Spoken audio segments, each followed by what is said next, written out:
A man armed with a gun kicking in doors of homes with people inside in the Holiday Hill neighborhood of Jacksonville. It started a string of events that led to officers shooting and killing a man after police say he pointed a gun at them. Tonight, our Haja Ball is live, and Haja, people in that neighborhood say, and no wonder, they are still shaken.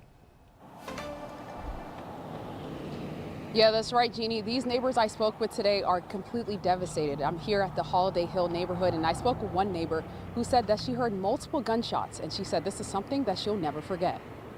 I saw my house surrounded by cops and all their guns pointing right at my neighbor's house. And then the next thing I know, I hear some yelling. That's how Jessica Souls described the moments that shook her neighborhood late Monday night. The Jacksonville Sheriff's Office says officers were called to Rigel Road at the Central Lake townhomes around 11:30 for reports of a man kicking in doors of several occupied homes while armed with a handgun. He actually made contact with a couple of the people that lived there, made some statements to them, and then exited those residents. The officers responded to the scene as they were speaking to those victims.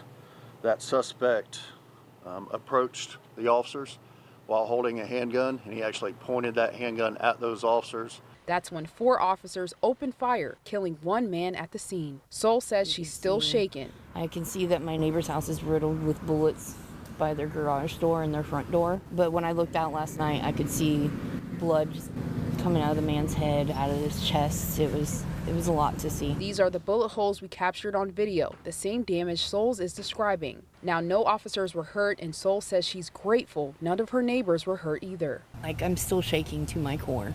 And to watch a man's life being taken away right in front of me is heartbreaking. I know that he committed a crime, but it is heartbreaking to see somebody's life just end that quickly.